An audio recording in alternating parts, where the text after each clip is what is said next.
C'est l'heure de la fistoire de Romain. C'est l'histoire coup de poing, Romain. Ouais. Romain, tu vas nous parler des manifestations fascistes du 6 février 1934, les FAF, comme tu aimes les appeler. Des nombreux noms qu'on peut leur donner, ouais, carrément. Alors, qui a donné cette fameuse expression bien connue de tous, en 34, que la peau du cul t'éclate. Bien, ouais, la fameuse expression.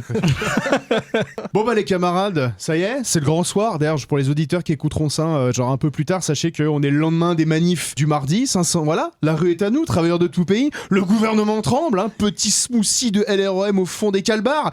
Bah non, que dalle. Véran, là, Olivier Véran, il y a 2-3 jours, il a dit, un journaliste lui fait, wesh Olivier, alors, 500 000 personnes à Paris, du coup tu dis quoi?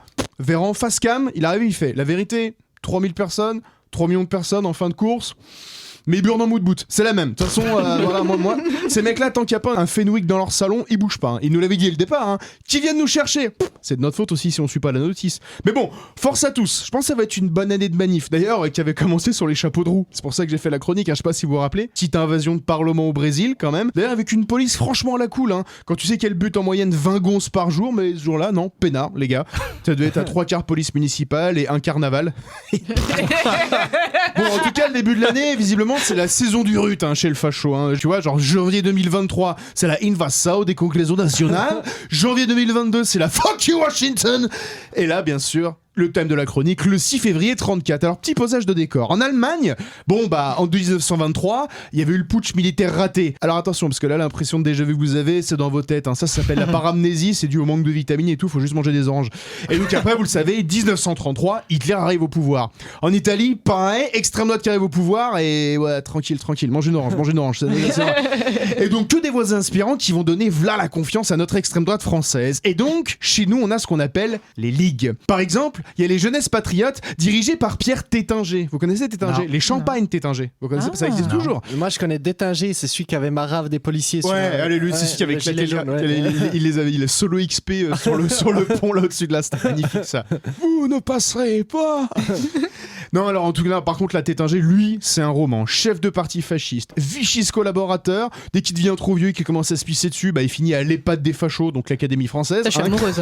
Qu'il récompense. Et bien encore, si avec lui, tu vois, genre, dès qu'il jouit par terre, hop, il pousse un enculé. De ces petites burnes en soie brodée sont sortis un maire du 16e arrondissement, Christophe de Margerie, l'ex-PDG de Total, qui a fait il a forcément eu des problèmes de vol, mais pour une fois, c'était pour le bien commun, vu qu'il est mort dans le crash de son avion. Et aussi, la femme de Jouillet, le mentor de Macron, tu vois. Et les actuels proprios de la boîte qui s'appellent Vitali et Clovis. Bon, ils ont rien fait, mais c'est des prénoms de merde. Aussi en ligue, il y en a une autre qui est connue et qui est toujours bien actif, là, qui nous revient en pleine forme, c'est l'Action française, avec dedans Charles Maurras. Et là, en vrai, pour pas qu'on m'accuse de tout le temps pisser sur les nationalistes, j'admets que là, on est sur quelqu'un d'envergure et de complexité, car tant de dieux ennemis se sont disputés son être. C'est du Maurras. C'est autre chose que Zemmour où je dis la conscience de la France, Charles Martel.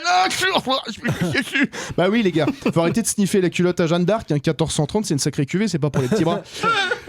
À côté de ça, je passe rapidement sur le fait qu'on a une gauche française sur des terres, faut reconstruire tout le pays, donc il y a besoin d'ouvriers, et pas de chefs de produits, managers de RH Mekwech.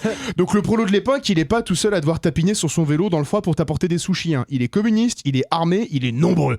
On a donc une France qui est pas sereine, et en plus le contexte est tendu. Je vous donne en mille, pourquoi ?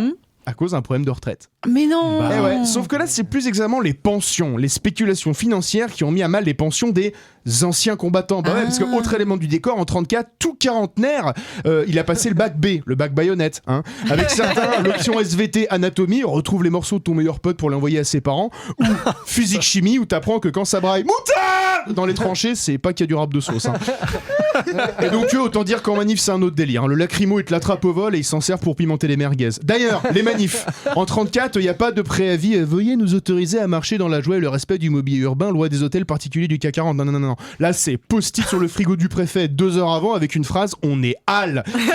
Suivi d'ailleurs d'une lapidaire communication du préfet. Ça bouge frère, solide. Et là, tout le monde vient armé et il y a des morts à chaque fois. Justement, le préfet de Paris. À cette époque-là, le préfet de Paris, il s'appelle Chiappe. Chiappe est, ou plutôt au passé, qui a pété.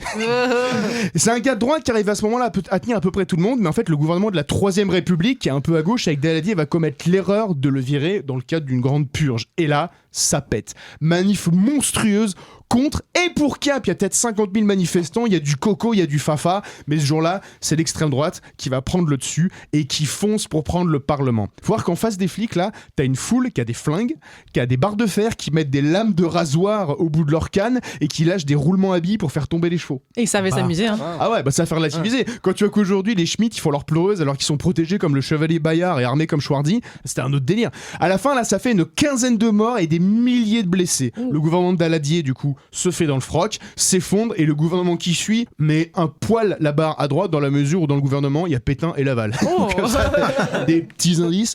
Donc l'extrême droite a gagné, à défaut de faire tomber la République, elle l'a fait plier. Sauf que la vue de milliers de fachos en train de rouler les mécaniques sur la Concorde, il y en a que ça a réveillé. 2 ennemis mortels qui s'étaient pas serré la main depuis leur scission en 1920 au congrès de Tours, la SFIO, l'équivalent de la LFI si tu veux, et le PCF vont s'unir. L'électrochoc antifasciste a mené la gauche à s'allier. Vous le savez, c'est l'origine du Front Populaire. Donc en gros, voilà, le gouvernement, il a fait ouvertement le choix de nous laisser que la rue pour décider de nos vies et de nourrir de la main moite de l'abject Darmanin les appétits de l'extrême droite. Donc voilà où nous sommes, États-Unis, Brésil, Allemagne, l'électrochoc de l'antifascisme, il est bientôt à venir chez nous. Mais j'ai espoir, et je vais même terminer par une citation. Aucune origine n'est belle. La beauté véritable n'est qu'au terme des choses. Et ça, c'est du Charles Maurras. Je vous remercie. Bravo. Romain, c'est le papa. Franchement.